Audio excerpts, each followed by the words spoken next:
On today, we're going to start talking about genes and heredity. These two words have similar meanings. So just diving right in, one of the words that we talk about when we're talking about your genes and your heredity is your traits.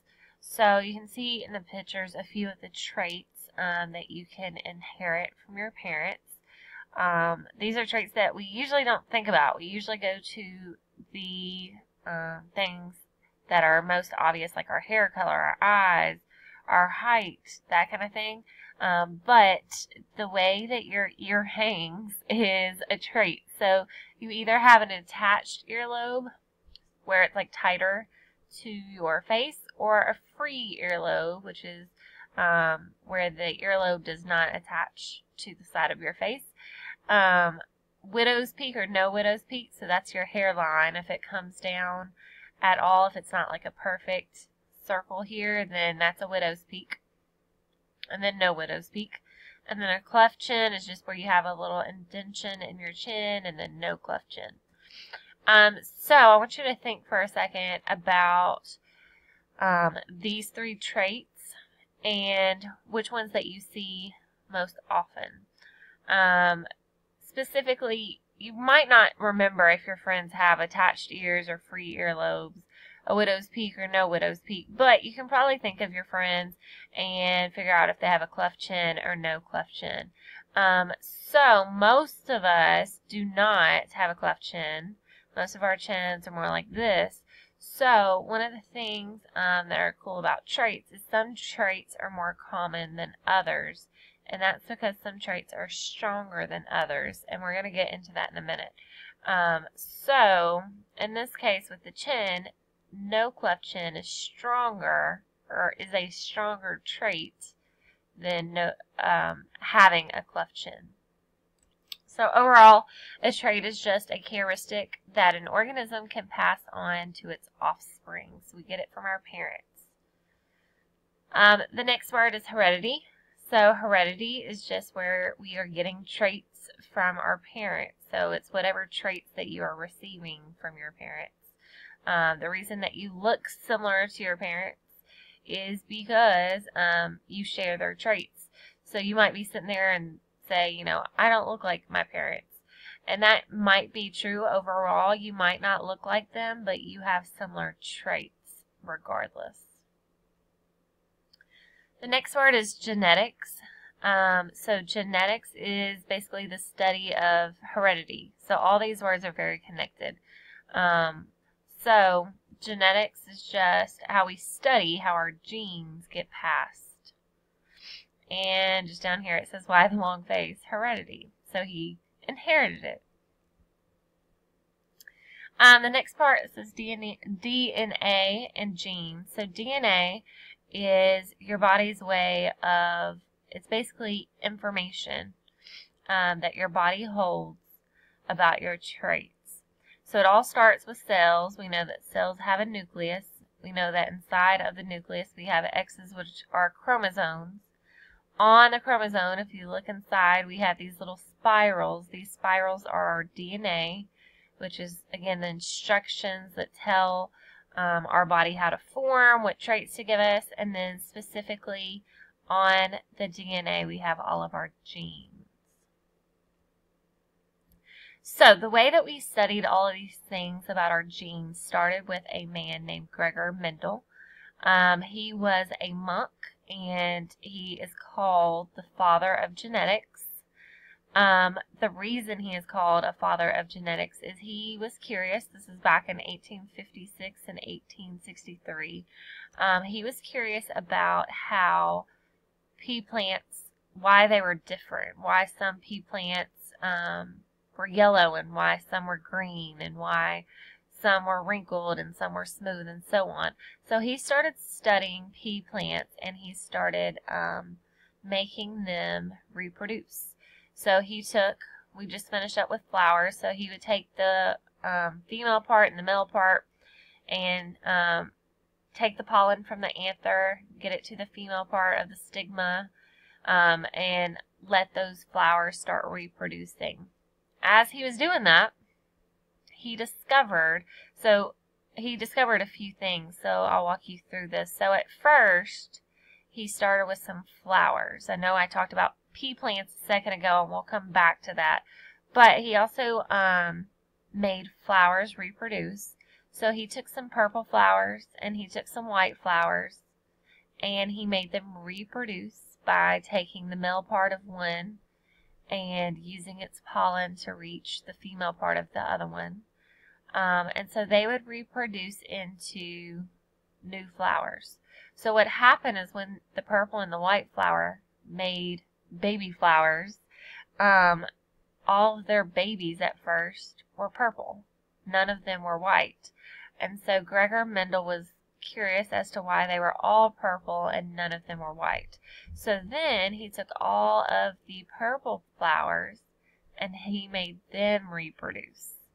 And so when all these purple flowers had babies, he saw that most of them were still purple, but then he started seeing the white flowers pop back up.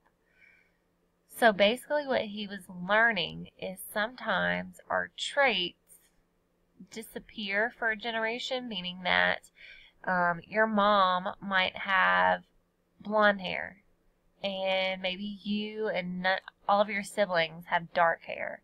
But then, even though you have dark hair, you could have a baby that has light hair because you're still carrying the trait way back from your parents. So even though your parent might have dark hair, they could still have a blonde-haired trait.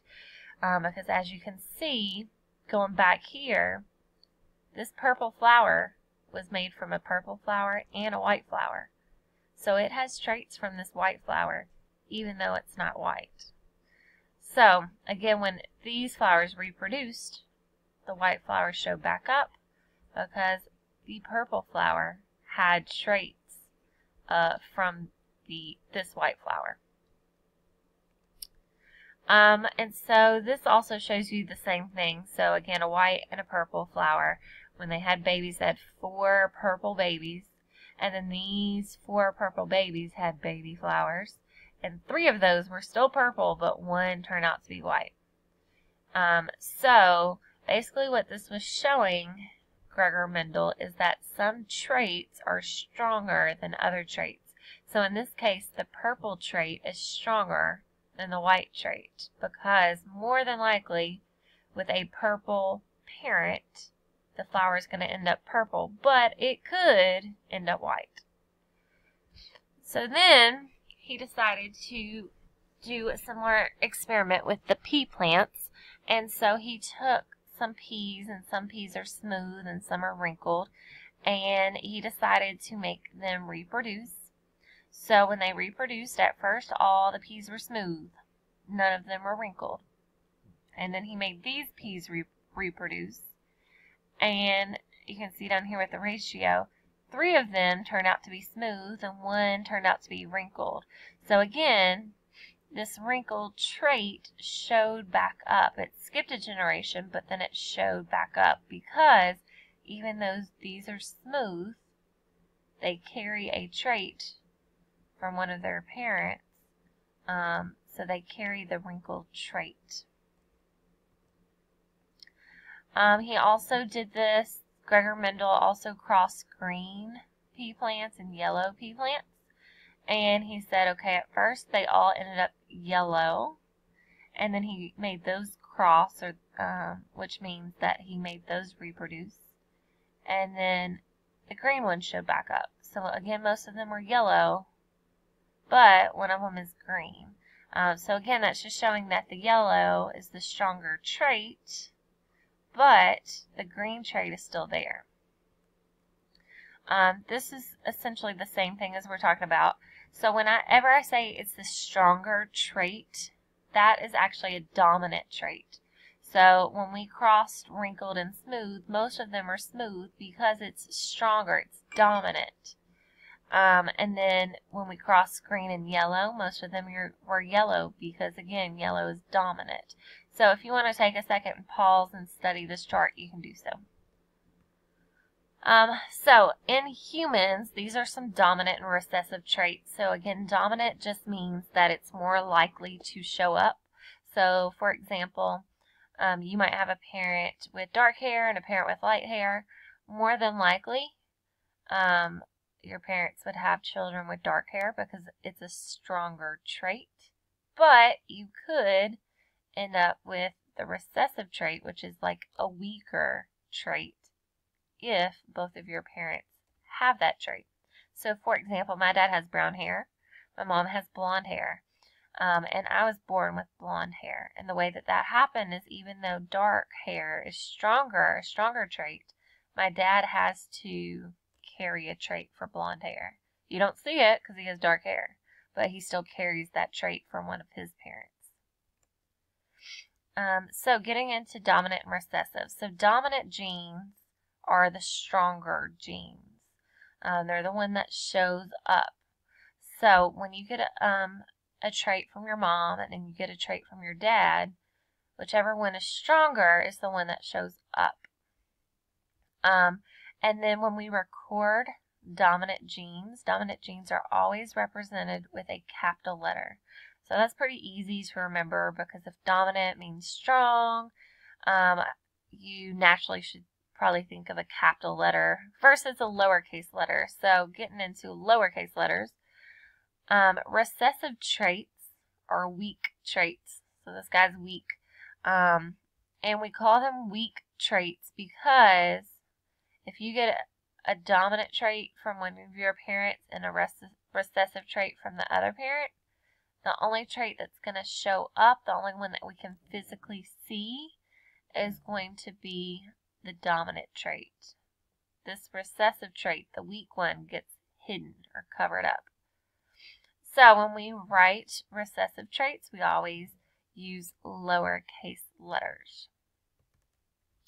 I'm going to go ahead and end part 1 of this video here, and we'll continue with part 2, and the word alleles will be next. Go ahead and switch over to part 2, the part 2 video.